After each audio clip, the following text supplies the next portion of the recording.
देखिए भैया, ये मेरे मोहल्ला के लोग का आदमी का नाम बोला कि कैमरा चोरी हो गया है, कैमरा मस्जिद से चोरी हो गया। आपका मोहल्ला 5 लड़का का नाम बोला कि आपका मोहल्ला का आदमी सामान चुरा लिया है। हम जा रहे हैं, एप्लीकेशन लिख के देने जा रहे हैं, फन्ना आदमी का नाम बोला।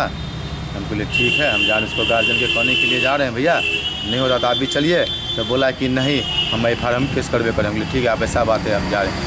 हम आए उस लड़का से पूछें तो कैसा बात नहीं भैया, आप कैमरा के चेक करवा लीजिए। आप लड़ाई चोरी होगा तो कैमरा में सबका में होवे करेगा, कर लीजिए। तो बाबू खान साहब ने अपना पड़ोस में आकर सब झगड़ा करने लगा। उसके बाद आए तो यहाँ मस्जिद के पास जिसका गिट्टी बालू सीमेंट गिरा हुआ है, वो हथियार लेके सामान लेके उतरवे किया गाड़ी में से और चक्कूबाजी चलाना चालू कर दिया भैया। इसलिए मारा जी। हम लोग गए ना वहाँ पे तो बोला कैमरा उमरा तोड़ दिया तुम लोग। कौन कैमरा? वही मस्जिद में लगल था कैमरा। तो कौन कैमरा लगल था? CCTV camera. तो बोला तोड़ दिया। हम लोग बोले हम लोग नहीं तोड़े, उसमें रिकॉर्डिंग होगा ना। तो बोला हाँ है। जब हम लोग बोले दिखलाइए तो बोला, तो वो गाड़ी पर से उतरा और चाकू लेके सीधे मार दिया। बोला तुम लोग को जो करना अपना जाके करो, और धमकी दे के रहता तुम लोग डोम चमारो, मस्जिद ला नहीं आया करो। जबकि उसका भी अति नहीं है। हम लोग जाते हैं तब बोलता घर में घुस के मारेंगे, केस करेंगे, फरना करेंगे। कौन आदमी मारा आपको? हमको मारा वही गिट्टी बालू वाला सरवन खान। मेरा सीमेंट गिट्टी का बिल्डिंग मटेरियल्स का मेरा दुकान है, जो कि मैंने लिया मस्जिद कमेटी से किराए पे। और जब से लिया मैंने तब से वहाँ के जो मिस्टर की जो कमेटी है वो लगातार हम पे दबाव कि आप यहाँ पे अगर आपको रहना है तो आपको रंगदारी देना होगा। इस एवज में कुछ उन्होंने मुझसे लिया भी है, जिसका मेरे पास वीडियो रिकॉर्डिंग है मेरे मोबाइल में, जो कि उन लोगों के पास है। कितना लिया था? छीन लिया गया है। कितना पैसा? आप पर जो आरोप है, क्या आरोप है? आप पर जो आरोप है, हम पर क्या आरोप है वो खुद नहीं पता है। आप पर आरोप है कि डायरेक्ट से हमला किया गया है, चाकूबाजी। हाँ, मेरे पास जब कोई धंधा करने आता है, आप लोग पढ़े लिखे हैं, धंधा करने कोई भी आता है तो डाइगर अब रिवॉल्वर लेके नहीं आता है, वो बगैर कानूनी। आप लोग भी काम करते हैं, पढ़े लिखे हैं। उस जमीन पर केस चल रहा है क्या? वो कुछ केस नहीं चल रहा है। वो जमीन 2 संस्था की है, या तो मस्जिद की है या तो पॉलिटेक्निक की है। इसमें ये लोग बिना मतलब मेरा जमीन है, हमको जाना है उधर।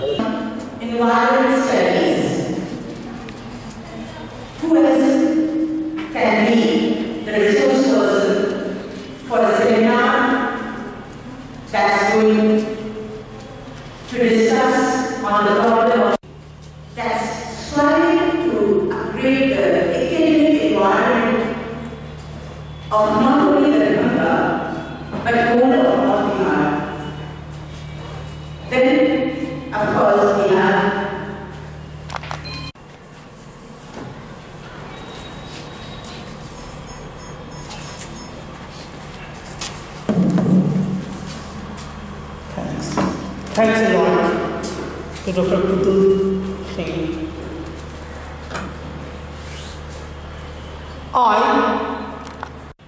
On the occasion of this seminar, being organized in the collaboration of Dr. Prabhat Das Foundation and IQAC College Darbhanga, and the topic is declining water table and its impact on society. Before moving forward, I would like to welcome first of all our Honorable Principal Sir, also the Chairperson of IQAC College Darbhanga, for selecting such a burning topic, which is declining water table and its impact on society. Hey, ऐसे तो seminar हुआ करता है, workshop हुआ करता है, गोष्ठियां हुआ करती है सिर्फ होने के लिए। कुछ ऐसी भी तो हो जो समाज के सामने मुंह बाय खड़ी हो और चुनौतियों से भरा हो, तो फिर क्यों ना उसमें अपनी भी भागीदारी हो। कुछ काम ऐसा क्यों न करें जिसमें अपनी भी कोई जिम्मेदारी हो, जिसमें अपने भी इस कॉलेज की कुछ भागीदारी हो,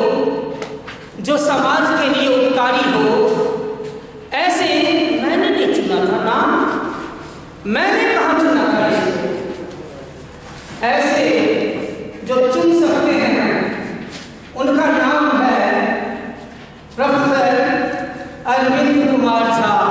Or fortunately, we have a principal, such a dynamic principal. Give a big round of applause for our principal sir. ये आर्यावर्त अखबार निकलता था और ये आर्यावर्त का पेज है जो 18 फरवरी 1996 का 1996 का ये पेज है। और सबसे बड़ी बात है कि आज हमारे बीच जो रिसर्च स्कॉलर बनकर जिनका स्पेशलाइजेशन एनवायरनमेंट रहा है और जो बॉटनी के स्कॉलर हैं, इन्होंने आज से 23 साल पहले इस समस्या के बारे में लोगों को आगाह किया था।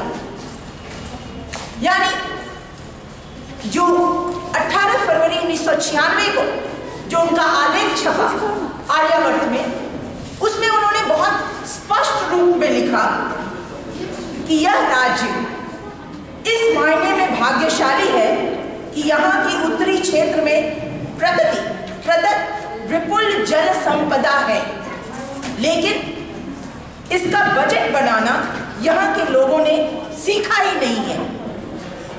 बाढ़ नियंत्रण पर तो करोड़ों अरबों रुपए खर्च किए जाते हैं, लेकिन उपलब्ध जल संपदा के संरक्षण, भंडारण तथा विज्ञान सम्मत वितरण को कोई समुचित प्रबंध नहीं कर पाए।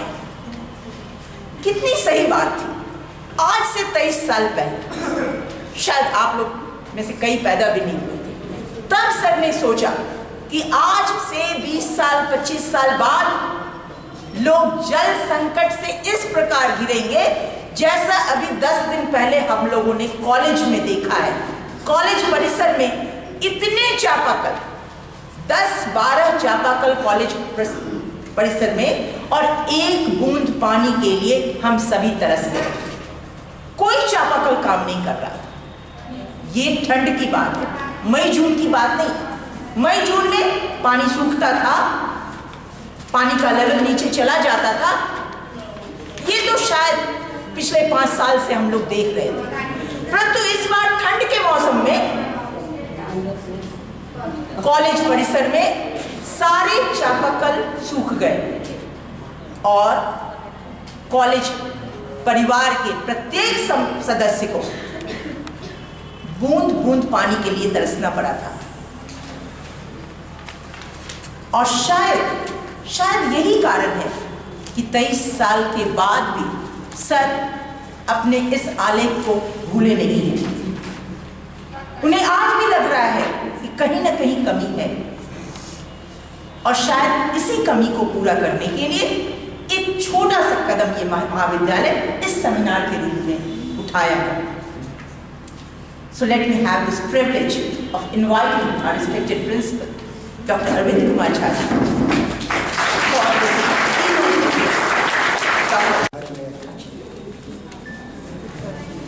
आज के सेमिनार में यहाँ उपस्थित प्रभात दास फाउंडेशन के मुकेश बाबू, महाविद्यालय के ही IQAC विवेका बाबू, महाविद्यालय के वरिष्ठतम शिक्षक विभागाध्यक्ष मैथिली विभाग डॉक्टर प्रीति झा जी, महाविद्यालय के ही सभी सम्मानित शिक्षकगण, मीडिया के बंधु एवं सभी उपस्थित छात्राओं, अपनी बात कहने से पहले मैं प्रभात दास फाउंडेशन के मुकेश बाबू को धन्यवाद देना चाहूँगा। बहुत ही समसामयिक विषय का चयन उन्होंने इस सेमिनार के लिए किया है। जैसा कि अभी पूर्व वक्ताओं ने बताया, आज की संभवतः सबसे ज्वलंत समस्याओं में एक हमारा भूमिगत जल का जो घटता स्तर है, संभवतः समाज की सबसे ज्वलंत समस्याओं में एक यह भी है। इस महाविद्यालय की जो परिकल्पना भी लोगों ने बताई कि 10 लगभग चापाकल हैं और सभी 10 चापाकल सूख गए। क्या आज से 25 वर्ष पहले कोई कल्पना कर सकता था उत्तर भारत में, उत्तर बिहार में, और वह भी दरभंगा ऐसे शहर में जो कि बाढ़ग्रस्त इलाका में जिसकी गिनती होती है, जहाँ इतने नदी नाला है, जहाँ इतने रिवर्स हैं, जहाँ बागमती ग्रुप ऑफ रिवर्स के नाम से हम लोग जानते हैं, वहाँ कभी जल संकट भी आ सकता है।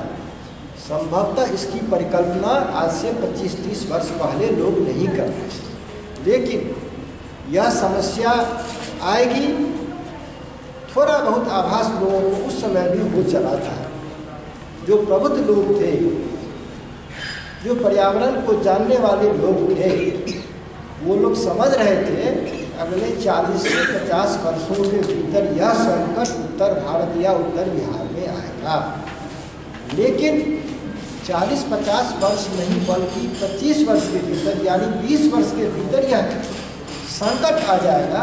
संभवतः इसकी परिकल्पना उस समय भी लोगों को नहीं, लेकिन आज की तारीख में यह हकीकत है। केवल यह महाविद्यालय ही नहीं, संपूर्ण दरभंगा शहर इससे प्रभावित है। और हम लोग अब सबमर्सिबल की ओर जा रहे हैं, लेकिन अगले 30 वर्षों के बाद इसी तरह लोग बैठेंगे और वह विकल्प भी समाप्त हो जाएगा। यह चूँकि सेमिनार का आयोजन केवल स्टूडेंट्स के लिए किया गया है, तो बहुत सारी गंभीर बातों की चर्चा हम लोग यहाँ नहीं करेंगे। केवल हम छात्रों के लिए कुछ संक्षेप में अपनी बात कहेंगे। सर्वप्रथम हम बात करें इम्पोर्टेंस ऑफ वाटर। आखिर पानी हमारे लिए क्यों इतना महत्वपूर्ण है, ये हमारे लिए जानना जरूरी है। लोग ऐसा कहते हैं तो वाटर का जो इम्पोर्टेंस है वो लाइफ से जुड़ा हुआ है, यानी water is responsible for the existence of life on earth. बल्कि लोग यहाँ ये भी कहते हैं कि नो वाटर नो लाइफ, यानी यदि पानी नहीं तो कोई जीवन ही नहीं है। पानी इतना महत्वपूर्ण है हमारे लिए ह्यूमन एग्जिस्टेंस के लिए। ह्यूमन एग्जिस्टेंस से पहले लाइफ की बात करें तो लाइफ के एग्जिस्टेंस के लिए पानी बहुत ही आवश्यक है, वो वाटर। और मनुष्य ने तो पानी के महत्व को बहुत पहले से, सैकड़ों नहीं बल्कि हजारों वर्ष पहले से इसके महत्व को समझा। और इसलिए इस संसार में धरती में इतने बड़े बड़े सिविलाइजेशन डेवलप हुए हैं, सभी किसी न किसी रिवर के किनारे, वाटर बॉडीज के किनारे डेवलप हुए हैं, सारे के सारे वाटर सिविलाइजेशन। तो मनुष्य ने इसके महत्व को बहुत पहले से समझ लिया और इसीलिए सारे सिविलाइजेशन वही डेवलप। इसीलिए हम लोग कह सकते हैं कि वाटर इज लाइफ और लाइफ, और दोनों बातें कह सकते हैं। वाटर ही लाइफ है क्योंकि जीवन की गति वैसी होती है, और पानी ही जीवन है, पानी समाप्त जीवन से। अब प्रश्न उठता है ह्यूमन बॉडीज के लिए इसका क्या महत्व है। यद्यपि यह समूह के लिए महत्वपूर्ण है पानी, लेकिन बहुत सारे ऐसे पेड़ पौधे हैं जो 1 महीने तक भी बिना पानी के रह सकते हैं। बहुत से ऐसे जीव जंतु भी हैं जो 10 दिन बिना पानी के रह सकते हैं। लेकिन केवल एक मनुष्य ऐसा प्राणी है जो पानी के बिना 2-3 घंटे भी नहीं रह सकता। हर 2-3 घंटे पर उसको पानी का इंटेक किसी न किसी रूप में चाहिए। यह मनुष्य केवल ऐसा है। और एवरेज एडल्ट बॉडी की बात करें तो लगभग 65 से 75 kg एक व्यक्ति का वेट होता है, जिसके 2/3 उसका वाटर होता है। एक एवरेज ह्यूमन बॉडी का जो वेट होता है उसमें लगभग 2/3 उसका पानी होता है, यानी लगभग 40 लीटर एक व्यक्ति के शरीर में पानी होता है, लगभग 40 लीटर। आज का कार्यक्रम MRM कॉलेज में IQAC और प्रभात दास फाउंडेशन के संयुक्त तत्वावधान में एक सेमिनार का है, जो दरभंगा ने अपितु भारत में भी कह सकते हैं कि घटता जल स्तर, भूमिगत जल जो है उसका लेयर घटता जा रहा है। ये बहुत ही चिंता का विषय है। इसी सब्जेक्ट पर हम लोग ने सिंपोजियम सेमिनार रखा है ताकि लोगों को अवेयरनेस किया जा सके, अवेयर किया जा सके कि आप वातावरण को बचाएं, पर्यावरण को बचाएं, नहीं तो ये संकट ओवरऑल आप ही को झेलना है। मान लीजिए आज से 10 साल पहले जो स्थिति थी वही स्थिति अब नहीं है, फिर 10 साल के बाद वो स्थिति और घट जाएगी। तो ये स्थिति ऐसी आ जाएगी जल के एक बूंद के लिए आप तरस जाएंगे। इसलिए ज़्यादा से ज़्यादा पेड़ लगाएं, पानी को वेस्ट ना करें, और जो पानी वर्षा में एक्वायर होता है उसको संचित करके रखें ताकि पृथ्वी का जल स्तर सही रह सके, लोगों को जल मिल सके। इसी पर एक कार्यक्रम है। क्या सिनेरियो क्या दिख रहा है आपको शहर का अभी? सिनेरियो दिख रहा है कि मुझे लग रहा है कि हर साल 10% पानी घट रहा है, शहर का जल स्तर 10% नीचे जा रहा है, और ये 10 साल के बाद और भी निंदनीय स्थिति हो जाएगी और हम लोग जल के लिए तरस जाएंगे। ये स्थिति है यहाँ का। और जो झीलनुमा इस शहर को झीलों का शहर भी कर सकते हैं। तालाब बहुत ज़्यादा थे, बहुत सारे तालाब तो मैंने भर दिए गए, चाहे जो भी कारण हो, उस कारण के पीछे नहीं जाना चाहिए। लेकिन जो भी तालाब बचे हैं उसमें कचरे का ढेर इकट्ठा हो रहा है, धीरे धीरे सारे गाद जम गए हैं। तो जल एक साइंटिफिक कारण होता है कि जल कितना नीचे तक जाएगा, उसके लिए तालाब का सफाई भी होना चाहिए, जो नहीं हो रहा है। तो इस सेमिनार के माध्यम से हम लोग आपके माध्यम से ये कहना चाहते हैं कि शहर के लोग और भी सरकार जागरूक हों कि ये भारी संकट आने वाला है, दरभंगा नहीं अभी तो भारत में ही। कौन कौन लोग इसमें भाग लिए हैं? इसमें इस कॉलेज के प्रधानाचार्य जो जिनका इसी पर रिसर्च रहा है वही मुख्य वक्ता हैं, और मुख्य अतिथि भी वही हैं, और 2 और टीचर्स हैं जिनको इन पर महारत हासिल है। वो कैसे टेक्निकल बात को समझा रहे हैं, लोगों को कैसे कन्विंस करना है इसके लिए। आपका शुभ नाम? मुकेश कुमार झा। जिसे लोग गली गली में दिवाली में अपने घर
ये न्यू होराइजन पब्लिक स्कूल का 19वां एनुअल फंक्शन है। इसमें हमें चीफ गेस्ट के रूप में स्कूल के डायरेक्टर ने आमंत्रित किया। मैं अपने आप को इस फंक्शन में शामिल पाकर काफ़ी खुशनसीब महसूस कर रहा हूँ। मैंने स्कूल के इंतजामात देखे हैं, डायरेक्टर साहब और प्रिंसिपल साहब और इनकी टीम ने काफ़ी मेहनत किया है, बहुत अच्छे से स्कूल को रखा है, और जो प्रोग्राम इन लोगों ने ऑर्गेनाइज किया है ये भी काफ़ी उम्दा है। मैं स्कूल और स्कूल में पढ़ने वाले सभी बच्चों के उज्जवल भविष्य की कामना करता हूँ। मोबिन अली अंसारी, एडीएम दरभंगा। सरकार है। हाँ, new horizon public school Allahganj के हैदराबाद का आज 19वां एनुअल फंक्शन डे है। इसमें आपके एडीएम दरभंगा मोबिन अली अंसारी साहब चीफ गेस्ट बने हैं। ये कार्यक्रम करने का बस एक उद्देश्य है, बच्चे के अंदर एकेडमिक के साथ साथ उनका पर्सनालिटी डेवलपमेंट भी होता है। आज के डेट में क्या है, जितने भी कम्पिटिटिव एग्जाम्स होते हैं उसमें सबसे पहले सेकेंडरी चीज़ जो होता है रिटेन के बाद वो इंटरव्यू होता है। इंटरव्यू में अच्छे अच्छे बच्चे फेल कर जाते हैं क्योंकि क्या है, उनको फेस करने में दिक्कत होती है, एक्सप्रेशन पावर नहीं होता है, एक्सप्रेसिव नहीं होते हैं। तो इस तरह का कार्यक्रम करके जब बच्चे स्टेज पे आते हैं, डाइस पर आते हैं, ऑडियंस को फेस करते हैं, तो उसमें क्या होता है, उनके अंदर एक एक्स्ट्रा स्ट्रेंथ पैदा होता है। उसकी वजह से वो कहीं भी किसी भी काम को कर सकते हैं। तो एक एक्सटर्नल पावर समझिए उसको दिया जा रहा है, जिससे उनका बौद्धिक क्षमता, mental ability, physical ability, extra curricular activity की तरफ उनका झुकाव ये सब बढ़ता है। इसी उद्देश्य से हम लोग साल में एक इस तरह का प्रोग्राम करते हैं। क्या नाम है? रियाज अली खान, क्या सर? निदेशक।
जहाँ मुख्यमंत्री चापाकल गिराया जा रहा है, पूर्व से भी इस दुर्गा स्थान नाका नंबर 2 में चापाकल था जो किसी कारणवश बंद हो गया। उसी के जगह पर नया चापाकल का अधिष्ठापन किया गया आज, जो हमारे स्क्रूटिनर के आदेशानुसार बंद कर दिया गया है। कौन स्क्रूटिनर इंजीनियर का नाम क्या है? कालिका बाबू। कहाँ के हैं? दरभंगा PhD। क्या बोले हैं आपको? हमको बोले कि काम अभी बंद कर दीजिए, क्योंकि भूमि विवाद है। भूमि विवाद जब सलट जाएगा तो फिर आगे कार्य किया जाएगा। कार्य कितना तक हो चुका है? कार्य अभी तक मोटा मोटी 40% हो चुका है। 40% हो चुका है। आपका क्या नाम हुआ? रामनाथ पंजियार। क्या आप हैं? हम संवेदक हैं। मामला ये है कि यहाँ पर जो है 40-50 बरस से एक चापाकल पहले से गड़ा हुआ है और उसी के बगल में एक चापाकल का आदेश हुआ है। ये मंदिर का पूरा ज़मीन है और ये पेपर है मंदिर का। ये पेपर जो है सब पूरे मंदिर का है और इसमें कुछ असामाजिक तत्व जो कहते हैं कि मंदिर में मेरा ज़मीन है, उसके पास फर्जी कागज़ है और फर्जी कागज़ जो दिखावेगा वो, और फर्जी कागज़ पर जो है स्क्रूटिनर इंजीनियर और विधायक जो हैं इस पर जो है एक्शन ले रहे हैं, तो ये उनके लिए बहुत अच्छी बात नहीं है, ये उनके लिए खराब बात है। और यहाँ पर पूरा मोहल्ला जाम है। यहाँ पर सैकड़ों घर रोड जाम है और सैकड़ों घर पानी के लिए यहाँ त्राई मचा हुआ है। कौन रोड जाम किए हुए हैं? पानी के लिए। कौन रोड? ये नाका नंबर 2 वाला रोड जो बाजार जाती है से टावर जाने वाला रोड। क्या मांग आप लोग का? मांग है कि ये चापाकल जो गड़ा हुआ है 50% काम हो चुका है, 50% काम इसका पूरा होना चाहिए। अगला क्या बोला गया आपको? अगला बोलता है कि हम देखे हैं क्या अभी आके देखिए आप। किनके आदेश से रोका गया? ये स्क्रूटिनर इंजीनियर और इस विधायक की भी मिली भगत है इसमें। क्या नाम है आपका? कल्याण कुमार पूर्व पार्षद, नगर निगम दरभंगा, वार्ड नंबर 15। क्या मामला है रोड जाम करने का? हम लोग का चापाकल आज गराना शुरू हुआ है। सुबह में करीब 50+ का काम हो गया है, लेकिन हमारे रामनाथ पंजियार जी हैं इसके कॉन्ट्रैक्टर, उन्होंने काम रुकवाया अपने लेबर से और बता रहे हैं जो ऊपर स्क्रूटिनर इंजीनियर का और विधायक का फ़ोन आ रहा है जो वहाँ पे चापाकल नहीं कराएगा। मोहल्ले के ही कुछ लोग हैं जो बोल रहे हैं वो जगह हमारा है, लेकिन मेरे हाथ में जैसे अभी कल्याण चांद ने पहले भी दिखाया, जो मेरे हाथ में पूरे उसका पेपर है, पूरा अभी अंधेरा में नहीं दिखेगा, पूरा पेपर है मेरे हाथ में, पूरे कैंपस का, इस ट्रस्ट का कितना रकबा है, क्या है, नहीं है, सब कुछ है। और अभी चापाकल जो गरा रहा है वो भी जेन्युइन जगह पे गरा रहा है। इससे पहले जो गरा है पीछे वो चापाकल खराब हो गया और एक पहले भी वहाँ गरा हुआ है जो अभी तक पानी दे रहा है। इसीलिए हम लोगों ने सोचा जो बगल में ही चापाकल करवाऊं और नाला है बगल में, जिससे पानी का बहाव भी अच्छा हो रहा है और मोहल्ले वाले भी परेशान नहीं होंगे। यहाँ सब त्राहिमाम है। कुछ दिन पहले भी हम लोगों ने रोड जाम किया था तो विधायक जी ने चापाकल भेजवाया था, लेकिन आज से फिर वही मामला हो गया। राजनीति एक तरफ विधायक जी चापाकल गड़वाने के लिए भेजवाते हैं, एक तरफ रोकवाते हैं, इसका कारण क्या है? इसका कारण तो वही समझेंगे, पॉलिटिकल पर्सन है वो, विधायक है 20 साल से, हम लोग तो बच्चे हैं बस। हम लोग तो कौन रोड को जाम किए हैं आप लोग?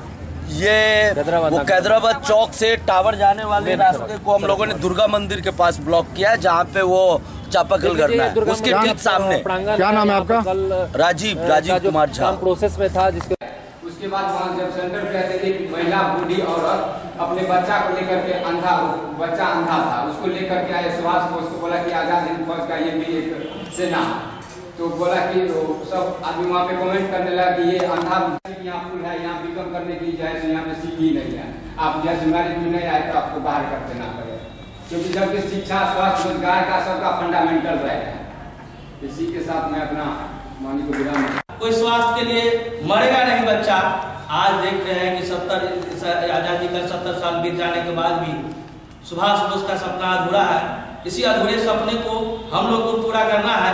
अब आने वाले वक्ता में हम आमंत्रित करते हैं शेख एस जफर। नेताजी सुभाष चंद्र बोस के जन्म दिवस के अवसर पर उपलक्ष्य में AIDSO के द्वारा पूरे देश के अंदर जनवादी छात्र अधिकार सप्ताह का आयोजन किया गया है। उसी का आज समापन समारोह हो रहा है, जिसमें हम चर्चा कर रहे हैं राष्ट्र के निर्माण में नेताजी सुभाष चंद्र बोस का योगदान। सुभाष चंद्र बोस एक राष्ट्रवादी नेता ही नहीं थे, बल्कि उन्होंने भारत के भविष्य के बारे में सपना भी देखा था। उन्होंने उनके जो विचार थे, उन्हीं के विचारों पर आज हम यहाँ मंथन कर रहे हैं कि हमारा भारत कैसा होना चाहिए। सुभाष चंद्र बोस के सपनों का भारत होना चाहिए, जिसमें कि सभी को वाजिब हक प्राप्त हो सके, समता पर आधारित समृद्ध समाज का निर्माण हो सके और राष्ट्रीय हित और उद्योगों का विकास हो सके और श्रमजीवियों को वाजिब हक मिल सके, ज़मीन पर ज़मीन जोतने वालों का हक प्राप्त हो सके। तो सुभाष चंद्र बोस के जो संदेश हैं, उन संदेशों पर ही आज हम यहाँ चिंतन कर रहे हैं।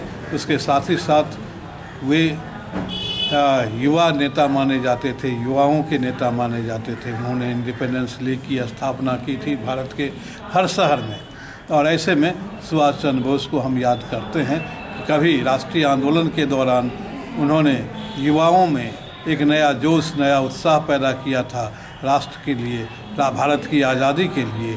तो आज उनको याद करके हम समाज और राष्ट्र के बदलाव के लिए, युवाओं को सही रास्ते पर आगे ले चलने के लिए, उनके जनवादी अधिकारों की रक्षा के लिए आज हम चर्चा कर रहे हैं। क्या नाम हुआ? धर्मेंद्र कुमार।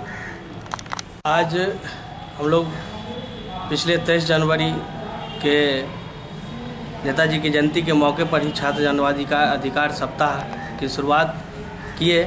विभिन्न शिक्षण संस्थान से मनाते हुए आज समापन समारोह सीएम लॉ कॉलेज में कर रहे हैं। नेताजी सुभाष चंद्र बोस के जो योगदान था देश के आज़ादी आंदोलन में, उनका जो सपना था कि भारत जब आज़ाद होगा, आज़ाद भारत में कोई शिक्षा के लिए महरूम नहीं होगा, कोई रोजगार के लिए दर दर नहीं भटकेगा, कोई स्वास्थ्य के बगैर नहीं मर सकता है, कोई अन्न के लिए नहीं मर सकता है। इन तमाम और छात्रों, युवाओं को इससे प्रेरणा लेने की ज़रूरत है। इसी प्रेरणा के उद्देश्य से हम नेताजी की जयंती का समापन समारोह आयोजन कर रहे हैं। क्या नाम हुआ? लाल कुमार, AIDSO। दे दीजिए और लोग छोटे हुए इधर भी तो कुर्सी से लोग मनोज बाबू मैं इनका दिल की गहराई से स्वागत करता हूँ। शिक्षा विभाग के प्रमुख पदाधिकारी, जिला, इन्होंने इनका योगदान काफी है। ये पड़ोसी है विद्यालय के जो भी काम, ताली बजाइए।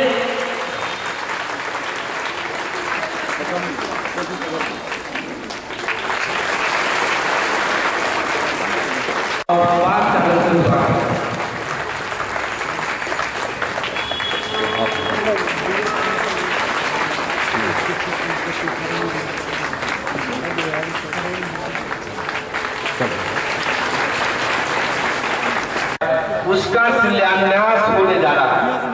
माननीय विधायक महोदय और माननीय विधान पार्षद महोदय अब शिलान्यास कर रहे हैं। सभी बच्चे ताली बजाएंगे करके। शिलान्यास हो रहा है, ताली बजाएंगे। +2 डॉक्टर राजेंद्र प्रसाद बालिका उच्च विद्यालय में एक भवन का उद्घाटन समारोह और एक भवन का शिलान्यास। हम लोग लगभग 20 लाख की लागत से 3 बड़े बड़े कमरे का निर्माण हुआ, उसका उद्घाटन समारोह, और 1 करोड़ 29 लाख की लागत से बिहार आधारभूत संरचना निगम से स्वीकृत हम लोगों ने कराया है। उसमें 12 वर्ग कक्ष है, 9 शौचालय है, computer room, principal room, teachers room, सब मिला के लगभग 25 कमरे से ऊपर शौचालय वगैरह सब लेके उसमें निर्माण होगा। उसमें बेंच लगेगा, ग्रीन ब्लैक बोर्ड लगेगा।